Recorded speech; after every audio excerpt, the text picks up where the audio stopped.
बुलढाणा जिल्ह्यात मेहकर नावाचं तालुका आहे. त्या तालुक्यात लता भगवान करे नावाची एक माऊली आहे.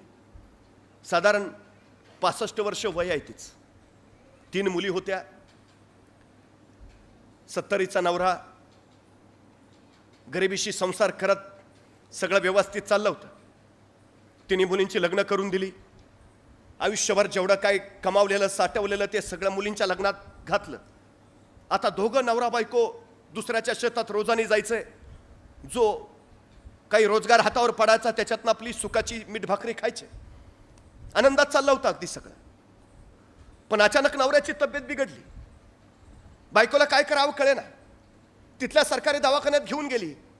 सरकारी दवाखान्यात डॉक्टरनी सांगितलं मोठ्या डॉक्टराकडे न्यावं लागेल. काय करावं सुचेना.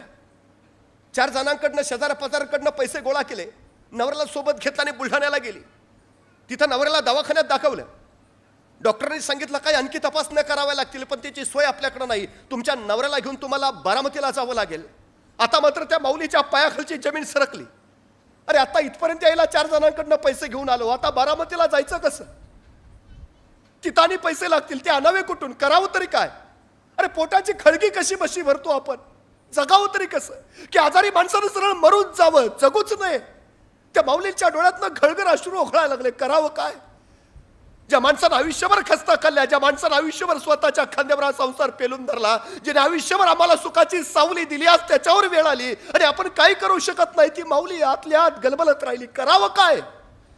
शेवटी परत आली. आणखी 4 जणांपुढे शब्द टाकला. मिळतील जुळतील तेवढे पैसे गोळा केले. नवऱ्याला सोबत घेतला आणि बारामतीला पोहोचली.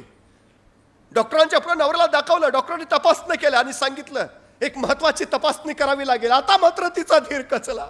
तपासणं तरी किती करता तपासण्या. तिने डॉक्टरला विचारलं डॉक्टर ठीक पण खर्च किती येईल. आणि डॉक्टरांनी जो खर्चाचा आकडा सांगितला तिच्या डोळ्यापुढे दिवसा अंधाऱ्या आल्या. अरे कसं करावं तरी कसं. कुठून आणावे पैसे. न्यावं सरळ नवऱ्याला मर म्हणून सांगावं. करावं काय. काय आतल्या आत ढसढसत राहिली. बाहेर आली. त्या बाकड्यावर बसली. पदरानं डोळे टिपत राहिली. कसं करावं काय. काय सांगू नवऱ्याला. जावं माघारी सरळ परत मरू द्यावं नवऱ्याला असंच. आतल्या आत हमसत राहिली. थोडा वेळ झाला. डोळे पाणावलेले कोरडे झाले आणि त्याच बाकड्यावर पडलेला पेपर तिला दिसला. तो पेपर तिनं वाचला. मोठ्या ठळक अक्षरात छापलेली बातमी तिच्या नजरेत भरली आणि ती चमकली. बातमी होती बारामती मॅरेथॉनची आणि मॅरेथॉन मध्ये जिंकणाऱ्या स्पर्धकाच्या बक्षिसाची. त्या बक्षिसाच्या आकड्यावर तिची नजर फिरवली आणि त्याच्या डोक्यात झणकन कल्पना आली. ही बक्षीस जर मी जिंकलं तर माझ्या नवऱ्याची तपासणी होऊन उपचार होईल. बस 65 वर्षाची माऊली तिने निर्णय घेतला नवऱ्याचा जीव वाचवण्यासाठी या बारामती मॅरेथॉन मध्ये भाग घ्यायचा. आणि ती 65 वर्षाची माऊली त्या मॅरेथॉनच्या तिथं पोहोचली. सगळे स्पोर्ट्सचे शूज घालून आलेले, टी-शर्ट घातलेले, रोज धावण्याचा सराव करणारे मॅरेथॉन स्पर्धेला. आणि त्यात ही आली होती 65 वर्षाची लता भगवान करे. नऊवारी नेसलेली, कासोटा घातलेली, अनवाणी पायाची. संयोजकांना सांगते मला स्पर्धेत भाग घ्यायचा आहे, मला पळू द्या. चकित होऊन सगळे बघायला लागले. ती सांगायला लागली माझा नवरा दवाखान्यात आहे, त्याला वाचवायचं असेल तर पळण्याशिवाय पर्याय नाही, मला कृपा करून पळू द्या. संयोजकाने तिला भाग घेऊ दिला आणि 65 वर्षाची माऊली त्या स्पर्धेला तयार झाली.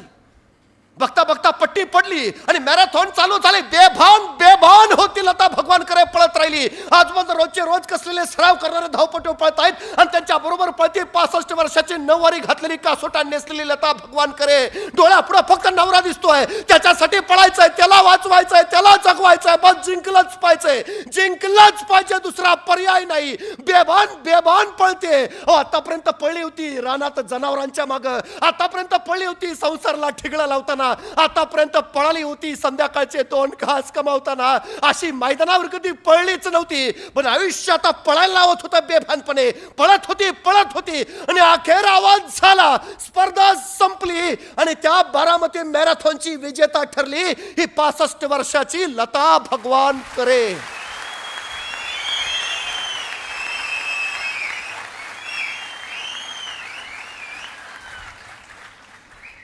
वय वर्ष 65. नऊवारी नेसलेली, कासोटा घातलेली, अनवाणी पायाची. तिच्या यशाचं कारण काय. इतर कसलेल्या धावपटूंसारखी ती वर्षभर मैदानावर सराव तर अजिबात करत नव्हती. त्या मैदानावरचे खडे टोचून आहेत म्हणून तिच्या पायात स्पोर्ट शूज सुद्धा नव्हता. साडीचा कासोटा पायात अडकून आपण पडू की काय अशी भीती सुद्धा तिला वाटली नाही. रोजच्या रोज कसलेले सराव करणाऱ्या धावपटूंच्या तुलनेत आपण टिकू शकू का हा प्रश्नही तिच्या मनात आला नाही.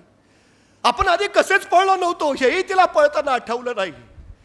तिला फक्त आठवत होता नवरा, तिला फक्त आठवत होता त्याचा आजार, आणि तिला फक्त आठवत होता माझा नवरा जगवायचा आहे एवढाच विचार बस. जिंकण्याची तिची तीव्रता एवढी प्रचंड होती ना, ती तीव्रताच तिला यश देऊन गेली. तुमची जिंकण्याची तीव्रता किती आहे याच्यावर तुमचं यश अवलंबून आहे. किती तीव्रतेने वाटतं तुम्हाला.